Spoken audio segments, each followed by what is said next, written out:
Hi everyone, welcome to our YouTube channel Black Diamond. एक बहुत बड़ी न्यूज़ आ रही है माइनिंग सेक्टर से, कोल माइनिंग सेक्टर से। कोल इंडिया लिमिटेड की जो सेफ्टी कमेटी की बैठक हुई थी, उसमें कई विभिन्न मुद्दे पर चर्चा की गई है। बीएमएस के जो कोल प्रभारी हैं रेड्डी, उन्होंने कोयला मंत्री के सामने कोल इंडिया लिमिटेड के अफसरों को मैन पावर में कटौती वाला जो बयान था उसको लेकर काफ़ी लताड़ा है। और भी कई मुद्दे इसमें उठाए गए हैं, उन सभी मुद्दों के बारे में मैं अभी चर्चा करूँगा। आपको बता दें कि 46वीं बैठक आयोजित की गई थी सेफ्टी कमेटी के ऊपर, यानी standing committee on safety in coal mines. इसको लेके 46वीं बैठक आयोजित की गई थी, जिसमें कोयला मंत्री ने भी पार्टिसिपेट किया था, वही अध्यक्ष थे। इसमें कोयला मंत्री के साथ साथ कोल इंडिया के अध्यक्ष जो थे, chairman managing director Pramod Agarwal, वो भी शामिल थे। साथ ही साथ कई अधिकारी भी शामिल थे। और कोल इंडिया में जो यूनियन है, सेंट्रल ट्रेड यूनियन, उनके भी कुछ मेंबर्स शामिल थे। तो इसमें बहुत सारे सुरक्षा व्यवस्थाओं की समीक्षा की गई है। यूनियन प्रतिनिधि ने भी कई एजेंडे रखे, उनके अलावा दूसरों विषयों पर भी चर्चा की गई है। जैसे मैं बता दूं, भारतीय मजदूर संघ के जो कोल प्रभारी हैं लक्ष्मा रेड्डी, उन्होंने बैठक के दौरान कई विषय को उठाया है। उसमें में से कुछ विषयों पर आज हम चर्चा करेंगे। सबसे पहले उन्होंने ये कहा है कि जलवायु परिवर्तन के नाम पर जो वेस्टर्न कंट्रीज़ है, पश्चिमी औद्योगिक है और विकसित राष्ट्रों ने पिछले 200 वर्षों के दौरान पर्यावरण को काफ़ी नुकसान पहुंचाया है। भारत सहित विकासशील देशों पर कोयला आधारित बिजली उत्पादक कंपनियों को बंद करने का दबाव बनाया जा रहा है। भारत सरकार को दबाव के आगे नहीं झुकना चाहिए, क्योंकि भारत की स्थिति अलग है। तो इसको लेकर मैं आपको स्पष्ट करना चाहता हूँ कि बहुत सारे जो इंटरनेशनल ऑर्गेनाइजेशन है, वो काफ़ी बार जलवायु परिवर्तन पे मीटिंग रखे हैं, सेमिनार रखे हैं, वेबिनार रखे हैं, और कई बार प्रधानमंत्री और भारत के काफ़ी डेलीगेट्स जो होते हैं उनके साथ चर्चा की हैं, और इस विषय को बार बार उठाते रहे हैं कि जलवायु परिवर्तन के ऊपर भारत को भी बहुत आगे बढ़ना चाहिए, उसको भी काम करना चाहिए इस चीज़ को लेके।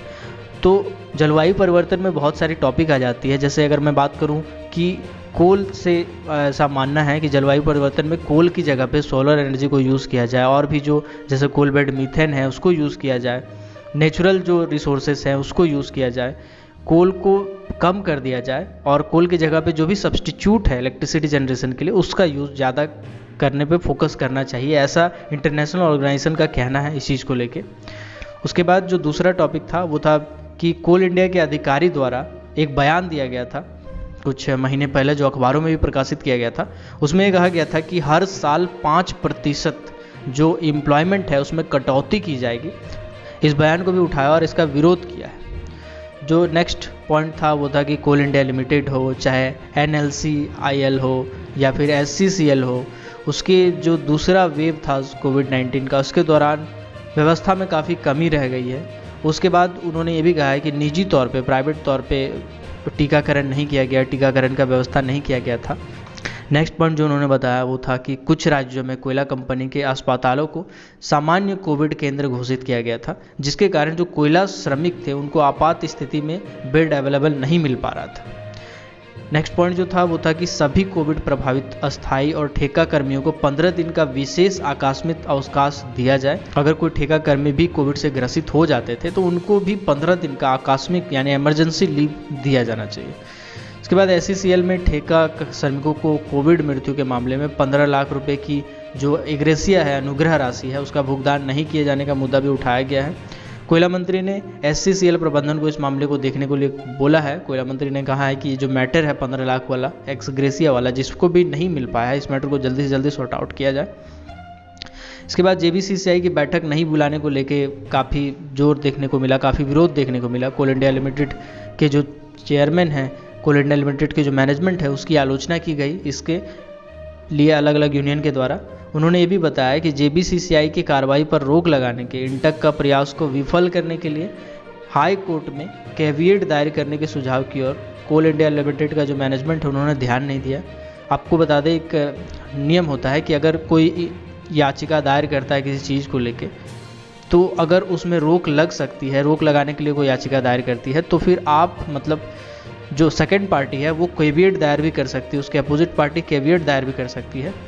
तो जो यूनियन है, ट्रेड यूनियन, उनका ये कहना है कि कोल इंडिया लिमिटेड के जो मैनेजमेंट थे उनको कैविएट दायर करना चाहिए था, लेकिन वो इस पर ध्यान नहीं दिए।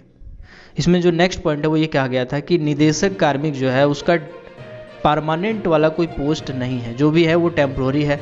टेम्प्रोरी होने के कारण बहुत सारा दिक्कत है और बहुत सारा जो कोल इंडिया लिमिटेड है, SCCL है और जितनी भी सब्सिडरी कंपनी है उसमें जो काफ़ी ऑफिसर्स के जो पोस्ट है, गण्यमान्य ऑफिसर के, वो पोस्ट भरे नहीं है। अगर भरे भी है तो कहीं पे टेम्प्रोरी पे चल रहा है, जिसके कारण जो कामकाज है वो काफ़ी प्रभावित हो रहा है और श्रमिकों की सुरक्षा पर भी प्रतिकूल प्रभाव पड़ रहा है। नेक्स्ट बात जो उन्होंने बताई वो ये कि सिंगरेनी कंपनी द्वारा 28 जून 2021 को एक त्रिपक्षीय सुरक्षा समिति की बैठक की गई थी और उस बैठक में केंद्रीय ट्रेड यूनियन के मामले में सिर्फ एक ट्रेड यूनियन को बुलाया गया था, जिसकी मान्यता भी 2 साल पहले समाप्त हो चुकी थी और किसी बाकी ट्रेड यूनियन को नहीं बुलाया गया था। नेक्स्ट जो पॉइंट उनके द्वारा उठाया गया था वो था कि CMPF के तहत 15,000 से अधिक श्रमिकों को 1,000 रुपये से कम राशि मिल रही है। सरकार को एक न्यूनतम पेंशन सुनिश्चित करना चाहिए। CMPF के तहत जो 15,000 लोगों को मिल रहा है, श्रमिकों को मिल रहा है, वो 1,000 से कम पेंशन राशि मिल रही है। इस चीज़ को लेके भी उन्होंने विरोध किया है। तो ये सब जो कुछ पॉइंट थे वो कोल इंडिया लिमिटेड के जो सेफ्टी कमेटी की बैठक हुई थी उसमें इस सब पॉइंट पर चर्चा की गई है। अगर आपने अभी तक हमारे फेसबुक पेज को लाइक नहीं किया है, फॉलो नहीं किया है, तो लिंक डिस्क्रिप्शन में है। फेसबुक पेज को लाइक कर ले, फॉलो कर ले और टेलीग्राम ग्रुप को अगर आप चाहें तो ज्वाइन कर सकते हैं। साथ ही साथ ट्विटर पे भी चाहे तो फॉलो कर सकते हैं, हैंडल आ रहा होगा स्क्रीन पे। और ऐसे ही कोल माइनिंग, मेटल माइनिंग और पावर सेक्टर से रिलेटेड हर छोटी बड़ी खबरों से अपडेट रहने के लिए, हर वैकेंसी से अपडेट रहने के लिए हमारे चैनल ब्लैक डायमंड को सब्सक्राइब करके बेल आइकन को प्रेस कर दीजिएगा, ताकि जब भी मैं वीडियो डालूँ नोटिफिकेशन सबसे पहले आप तक पहुँचे। Keep watching, keep supporting, till then, जय हिंद।